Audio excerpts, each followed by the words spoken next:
국민의힘 재외동포위원회 김석기 의원과 태영호 의원이 오는 11일 애틀랜타를 방문한다는 소식을 어제 전해드렸는데요. 국민의힘 재외동포위원회 대표단이 오늘 미국 일정을 소화하기 위해 시카고로 출발했습니다. 관련 내용을 스티브 홍 기자가 전해드립니다. 국민의힘 재외동포위원회 대표단 김석기 의원과 태영호 의원, 그리고 김영근 재외동포위원회 부위원장 등은 16박 18일 일정으로 애틀랜타를 비롯해 미국 7개 도시를 방문합니다. 대표단은 4일 시카고를 시작으로 7일 뉴욕, 9일 워싱턴 DC, 그리고 11일에는 애틀랜타를 방문합니다.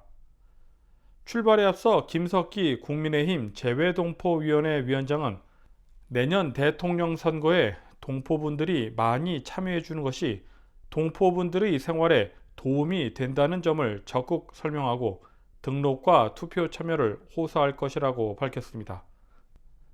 한편 강승환 재외선거 담당 영사는 이번 대회에 앞서 김일홍 회장을 비롯한 주최 측 관계자를 만나 선거 위반 사례가 발생하지 않도록 당부한 것으로 전해졌습니다.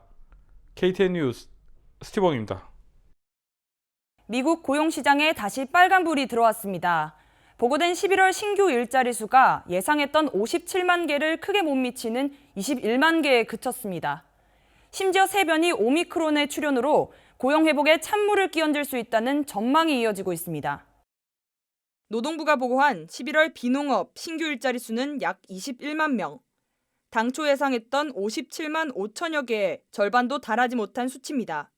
지난 10월 54만 6천여 개의 신규 일자리가 보고되면서 고용시장이 회복될 것이라는 낙관적인 전망이 잇따랐습니다. 하지만 이번 11월 보고로 충격과 우려의 목소리가 커지고 있습니다. 특히 최근 전 세계로 확산되고 있는 오미크론 새 변이가 미국으로 유입되자 고용 회복과 경기 회복이 더뎌질 거라는 전망도 나왔습니다. 반면 노동부의 이번 보고서에는 긍정적인 전망도 있습니다. 신규 일자리 수는 크게 줄은 반면 실업률은 오히려 전월 대비 4.6%에서 4.2%로 떨어졌습니다. 전국의 약 110만 명이 한 달 사이에 직장으로 돌아갔습니다. This year, we can reflect on an extraordinary bit of progress. Our economy is markedly stronger than it was a year ago, and today, the incredible news that our unemployment rate has fallen to 4.2%. At this point in the year, we're looking at the sharpest one-year decline in unemployment ever. Simply put, America is back to work, and our jobs recovery is going very strong. 오미크론 새 변이가 고용시장에 어떤 영향을 미칠지 관심이 모이고 있습니다. KTN 뉴스 김상은입니다. 마이크 로비 전 조지아 보훈처장이 여직원들에게 지속적으로 껴안아달라는 등 성희롱을 일삼았다는 증언이 잇따르고 있습니다. 이번 성희롱 사건은 로비 전 보훈처장의 비서가 주 감찰국에 고소장을 제출하면서 전말이 드러났습니다. 스티브 홍 기자가 보도합니다. 지난 9월 사임한 마이크 로비 전 조지아 보훈처장의 성희롱 의혹들이 목격자들에 의해 일부가 드러나기 시작했습니다. 목격자들의 증언에 따르면 로비 전 보훈처장은 여직원들에게 지속적으로 껴안아달라는 등 요청을 한 것으로 나타났습니다. 또한 일부 직원들에게는 이름 대신 비하하거나 무시하는 별명을 붙여 불렀다고 증인들은 덧붙였습니다. 여직원들은 그 같은 행동을 하지 말아달라고 수차례 요구했으나 받아들여지지 않았다고 밝혔습니다.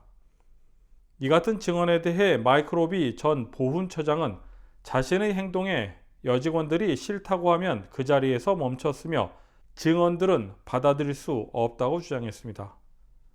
주 감찰국은 마이크 로비 전 비서가 제출한 보고서를 바탕으로 조사를 벌이고 있으며 로비 전 보훈처장이 직위를 이용해 직원들에게 강압적인 행동을 한 것으로 보고 있습니다. 한편 마이크 로비 전 보훈처장은 성희롱 의혹이 제기되던 지난 9월 사임했습니다. KTN 뉴스 스티븐입니다. 다음은 코로나19 소식입니다. 오늘의 코로나19 현황을 스티브 홍 기자가 종합했습니다. 12월 3일 월드오미터 발표 오후 2시 50분 기준에 따르면 미국 내 코로나19 누적 확진 환자는 4,979만 357명, 누적 사망자는 80만 7,224명입니다. 어제 하루 동안 신규 확진 환자는 16만 480명, 신규 사망자는 1,661명 증가했습니다. 주별 누적 확진 환자는 캘리포니아, 텍사스, 플로리다, 뉴욕, 일리노이 순으로 많습니다. 주별 누적 사망자는 캘리포니아, 텍사스, 플로리다, 뉴욕, 펜실베니아 순입니다. 다음은 조지아주 코로나19 현황입니다. 주 보건국 2시 50분 집계에 따르면 조지아주의 누적 확진 환자는 128만 8,387명, 누적 사망자는 25,791명으로 집계됐습니다. 신규 확진 환자는 833명 증가했고 신규 사망자는 23명 늘었습니다. 다음은 카운티별 집계입니다. 귀네 카운티 누적 확진 환자 11만 4,687명, 누적 사망자는 1,430명입니다. 전날 대비 신규 확진 환자는 86명, 신규 사망자는 1명 증가했습니다. 풀턴 카운티 누적 확진 환자 11만 3,975명, 누적 사망자는 1,684명입니다. 신규 확진 환자는 94명, 신규 사망자는 3명 늘어났습니다. 이상 오늘의 코로나19 현황이었습니다.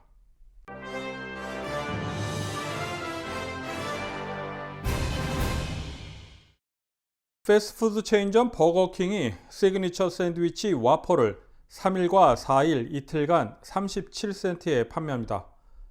와퍼 판매 64주년을 기념해 당시 출시 가격인 37센트로 로얄 퍽스 리워즈 프로그램 회원에게만 판매하는 것입니다.